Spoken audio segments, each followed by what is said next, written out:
श्री गोपाळ कृष्ण भगवान की जय, श्री दत्तात्रेय महाराज की जय। माझे सर्व भाविक भक्त, माझे गोपाळ कृष्ण स्वामी यांचे भक्त, माझे दयाळू मयाळू माझे माय बाप श्री चक्रधर स्वामी यांचे भक्त, आपण ऐकून राहिलो स्वामींच्या मूर्तीचे वर्णन। स्वामींच्या मूर्तीचे वर्णन पहा कसे आहेत। स्वामींच्या मूर्तीचा वर्ण हा चाप्याच्या फुलाप्रमाणे चापेघोर प्रकाशमान असा होता। त्यांचे अंग सुकुमार व मृदू होते। त्यांचे पाय सुंदर आकाराचे व तळव्याचा वर्ण गुलाब पुष्पाप्रमाणे रंगीत व त्यावर पद्म ध्वज अंकुश असे राजवैभवाचे चिन्ह होते। पायाची बोटे सरळ व रेखीव होती। नखे द्वितीयेच्या चंद्राकृतीप्रमाणे दिसून ते आकाशातील ताऱ्याप्रमाणे चमकत असत। पायावरील भाग पायाच्या घोट्यापासून अंगुठ्यापर्यंत त्रिकोणाकृती उतरता होता। पोटऱ्या व मांड्या कंदडीच्या खांबाप्रमाणे घट्ट व चमकदार असून त्यांचा आकार हत्तीच्या सोंडेसारखा होता। गुडघे चक्राप्रमाणे गोलाकार शोभायमान दिसत असत। तसेच त्यांचा जगन प्रदेश सुंदर असा होता व त्यावरील काठी भाग हा वनराज केसरीच्या कटीला लाजवील असाच दिसत असे। उदर उंच असून त्यावर 3 शोभायमान रेषा दिसत असत। त्यांच्या उदराला शोभेल असेच नभिरंध्र होते। छातीचे दोन्ही भाग समान असून विस्तीर्ण व उंच होते। त्यावर काळ्या वर्णाचे मृदू केस त्या वक्षस्थळाच्या सौंदर्यात भर घालणारे दिसत असत।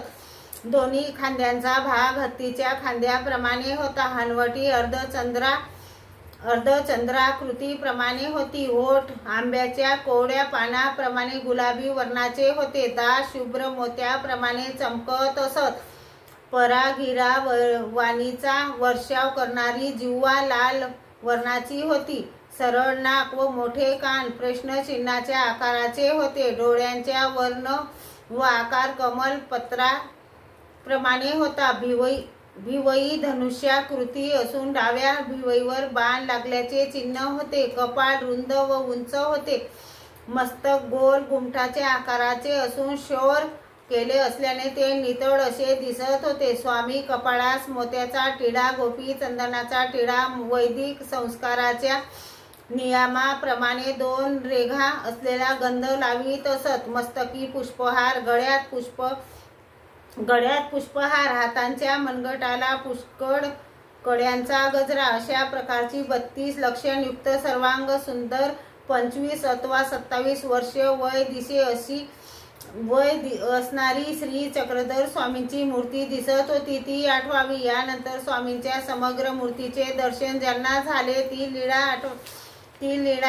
ती अशी स्वामींचा मुक्काम पाटोदा जिल्हा बीड येथील स्वामींची लीळा आठवावी।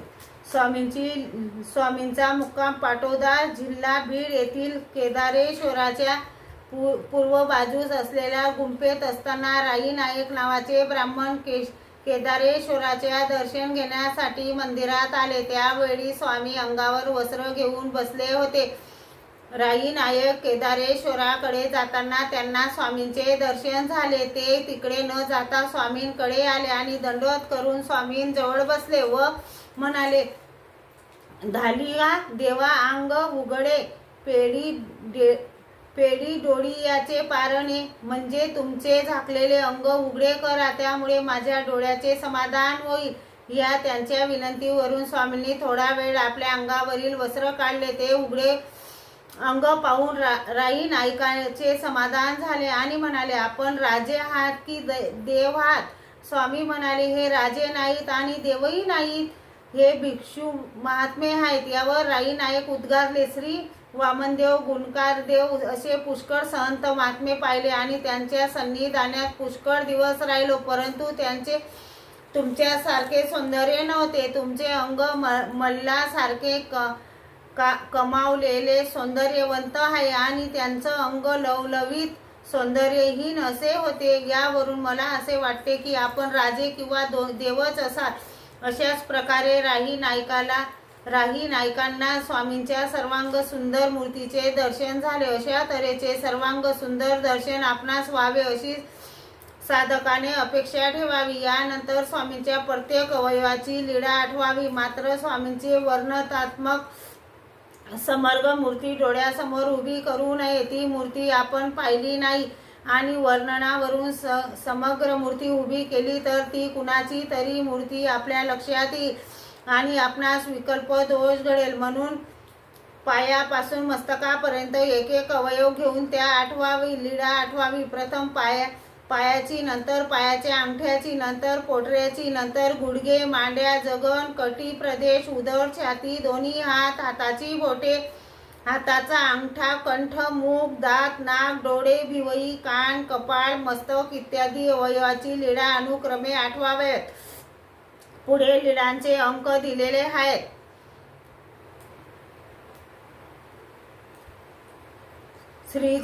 श्री गोपाळ कृष्ण भगवान की जय.